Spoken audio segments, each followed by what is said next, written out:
Monmouth 1778, a battle under the blazing sun, the final clash of the Philadelphia campaign.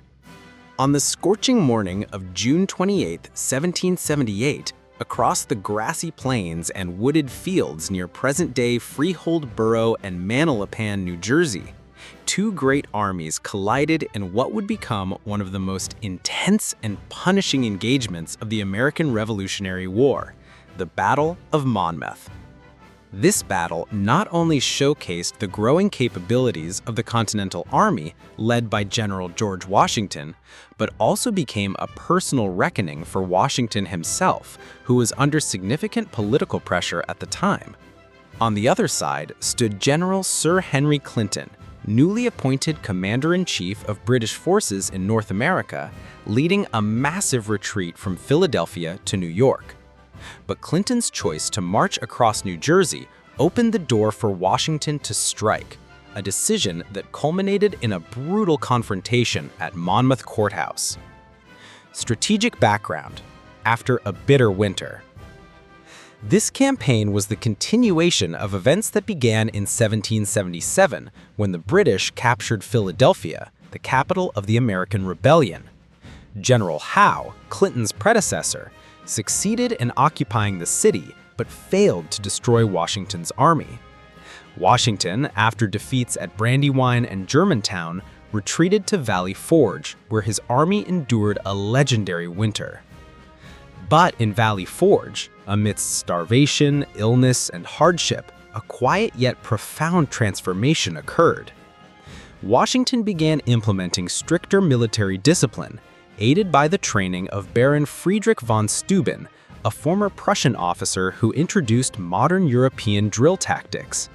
By the summer of 1778, the Continental Army had emerged from Valley Forge as a professional fighting force. Meanwhile, global politics shifted. The 1778 Treaty of Alliance with France marked a turning point in the war. Facing a broader international conflict, Britain altered its strategy in North America, adopting a more defensive posture. General Clinton was ordered to evacuate Philadelphia and consolidate forces in New York, which was more easily defended and closer to Royal Navy support.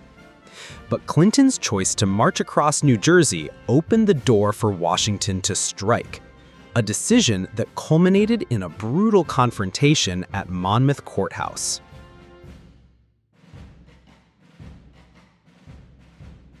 The battle begins, a botched assault, and Washington's rage. On the morning of June 28th, as temperatures soared above 95 degrees Fahrenheit or 35 degrees Celsius, Lee's troops approached Clinton's rear columns. But Lee's attack soon fell into chaos. Lacking coordination with conflicting orders and confused leadership, American forces began falling back when British reinforcements arrived. As Lee's units retreated in disorder, Washington rode into the scene, shocked and furious at the state of his army. In one of the most iconic moments of his military career, Washington publicly reprimanded Lee, seized direct command, and rallied the scattered American forces into a defensive formation. Washington then established a strong defensive position on high ground and in open fields, awaiting the main British assault. The clash: infantry, artillery, and heat that killed. Clinton launched a series of attacks against Washington's position using infantry and cavalry. The fighting was brutal and direct, often in close quarters. But the fiercest enemy that day wasn't just British gunfire, it was the blistering heat. Many soldiers on both sides collapsed from heat stroke and exhaustion, making it one of the deadliest days of the war, not due to battle wounds, but the weather itself. The battle soon devolved into a 2-hour artillery duel, echoing across the plains. Eventually, the tide began to turn. A Continental Brigade managed to position their artillery on a hill dominating the British lines, forcing Clinton to withdraw his guns and reconsider his position. Washington ordered a series of probing attacks, one of which inflicted heavy casualties on the retreating British. But as the sun began to set, Washington halted his pursuit. That night, Clinton silently withdrew his troops, rejoining the baggage train and continuing the march to Sandy Hook. From there, the British Army was successfully ferried to New York City by Royal Navy vessels, completing the withdrawal. Results and impact. A symbolic American victory. Militarily, the battle was a tactical draw. No strategic ground was won or lost. But psychologically and politically, Monmouth was a clear American triumph. The Continental Army had stood toe-to-toe with Britain's finest regulars, and they held their ground. Washington proved that the winter training at Valley Forge had paid off.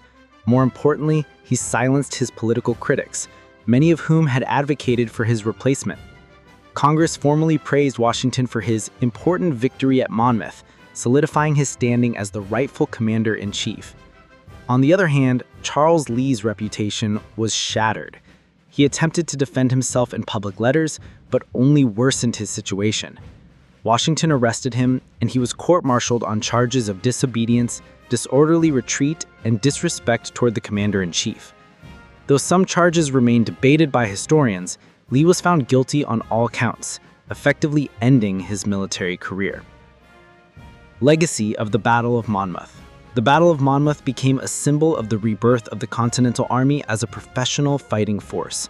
In American lore, the battle is also remembered for the legend of Molly Pitcher, believed to be Mary Ludwig Hayes, who allegedly took over her husband's cannon position after he collapsed from heat. She became a folk hero and an icon of women's courage in the war. Monmouth also marked the end of major campaigns in the Northern Theater. After this, the war shifted south, where Britain hoped for more loyalist support. But the American cause had found its strength in leadership, in discipline, and in unity.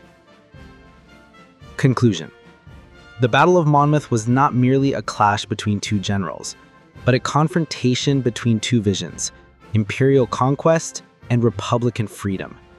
Under the searing sun, amid the roar of cannons and cries of the fallen, the American Army proved that determination, training, and unity could match and even surpass the might of an empire. From the fields of Monmouth, George Washington did not just defend his military position, he defended the future of America.